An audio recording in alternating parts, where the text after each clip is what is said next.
Israel কি ইরানের পারমাণবিক স্থাপনায় হামলা চালাতে চলেছে? নতুন মার্কিন গোয়েন্দা তথ্য তেমনই ইঙ্গিত দিচ্ছে। ট্রাম্প প্রশাসন যখন তেহরানের সঙ্গে একটি কূটনৈতিক চুক্তির চেষ্টা চালাচ্ছে, তখনই এই খবর সামনে এলো। মার্কিন কর্মকর্তাদের মতে এমন হামলা প্রেসিডেন্ট ডোনাল্ড ট্রাম্পের সঙ্গে ইসরায়েলের একটি বড় ধরনের বিরোধ তৈরি করবে। এটি মধ্যপ্রাচ্যে একটি বড় আঞ্চলিক সংঘাতের ঝুঁকি বাড়াতে পারে। বিশেষ প্রতিবেদনে এই খবর জানিয়েছে মার্কিন গণমাধ্যম সিএনএন। মার্কিন কর্মকর্তারা বলছেন, ইসরায়েলি নেতারা এখনো চূড়ান্ত সিদ্ধান্ত নেননি। তবে মার্কিন সরকারের ভেতরেও এই হামলার সম্ভাবনা নিয়ে গভীর মতবিরোধ রয়েছে। ইরানের পরমাণু কর্মসূচি নিয়ে যুক্তরাষ্ট্রের আলোচনার উপরই ইসরায়েলের পদক্ষেপ নির্ভর করবে। তবে সাম্প্রতিক মাসগুলোতে ইসরায়েলের হামলার সম্ভাবনা উল্লেখযোগ্যভাবে বেড়েছে বলে মার্কিন গোয়েন্দারা জানান। এই উদ্বেগের কারণ শুধু ইসরায়েলি কর্মকর্তাদের প্রকাশ্য এবং গোপন বার্তা নয়, যোগাযোগ এবং ইসরায়েলি সামরিক বাহিনীর গতিবিধিও হামলার ইঙ্গিত দিচ্ছে। মার্কিন যুক্তরাষ্ট্র দেখছে ইসরায়েল বিমান অস্ত্রশস্ত্রের স্থান পরিবর্তন করছে, বিশেষ একটি বিমান মহড়াও শেষ করেছে।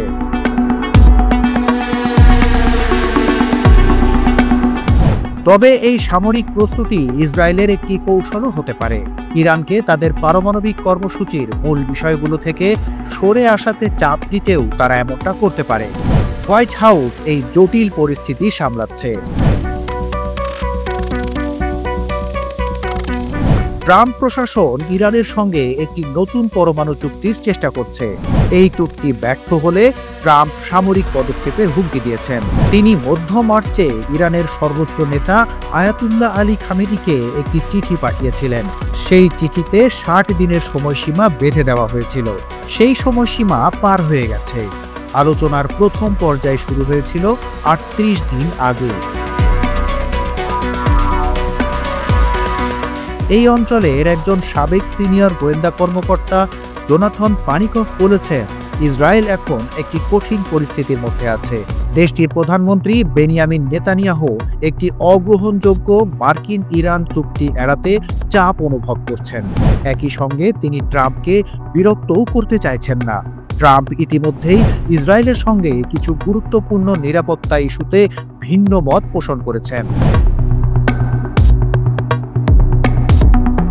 পানিকভ বিশ্বাস করেন, নেতানিয়াহু যুক্তরাষ্ট্রের সম্পর্ককে পুরোপুরি ভাঙার ঝুঁকি নেবে না। তিনি অন্তত মার্কিন যুক্তরাষ্ট্রের নীরব অনুমোদন ছাড়া হামলা চালাবেন না। ইরান গত কয়েক দশকের মধ্যে সবচেয়ে দুর্বল সামরিক অবস্থানে রয়েছে। অক্টোবর মাসে ইসরায়েল তাদের ক্ষেপণাস্ত্র উৎপাদন কেন্দ্র এবং বিমান প্রতিরক্ষা ব্যবস্থা বোমা মেরে ধ্বংস করে দিয়েছে। নিষেধাজ্ঞা এবং ইসরায়েলের আঞ্চলিক মিত্রদের দুর্বল করে দেওয়ার কারণে তাদের অর্থনীতিও দুর্বল।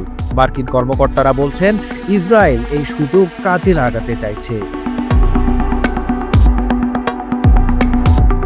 যুক্তরাষ্ট্র ইসরায়েলকে সাহায্য করার জন্য গোয়েন্দা তথ্য সংগ্রহ বাড়াচ্ছে। তবে মার্কিন কর্মকর্তারা বলছেন, তেহরানের পক্ষ থেকে বড় ধরনের উস্কানি না এলে যুক্তরাষ্ট্র এখনই ইসরায়েলকে ইরানের পারমাণবিক স্থাপনায় হামলা চালাতে সাহায্য করবে না। ইসরায়েলের কাছে ইরানের পারমাণবিক কর্মসূচি পুরোপুরি ধ্বংস করার ক্ষমতা নেই। তাদের মার্কিন সাহায্যের প্রয়োজন হবে, যার মধ্যে রয়েছে আকাশে জ্বালানি ভরা এবং ভূগর্ভস্থ স্থাপনা ভেদ করার জন্য বোমা। ইসরায়েলি সূত্র জানিয়েছে, যুক্তরাষ্ট্র যদি খারাপ চুক্তি করে তাহলে ইসরায়েল একাই সামরিক পদক্ষেপ নিতে প্রস্তুত। ফেব্রুয়ারির একটি মার্কিন গোয়েন্দা মূল্যায়ন অনুযায়ী ইসরায়েল বিমান বা দূরপাল্লার ক্ষেপণাস্ত্র ব্যবহার করে ইরানের দুর্বল বিমান প্রতিরক্ষা ব্যবস্থার সুযোগ নিতে পারে। তবে একই মূল্যায়ন এটাও বলেছিল যে এমন হামলা ইরানের পারমাণবিক কর্মসূচিকে সামান্যই পিছিয়ে দেবে এবং এটি সম্পূর্ণ সমাধান হবে না।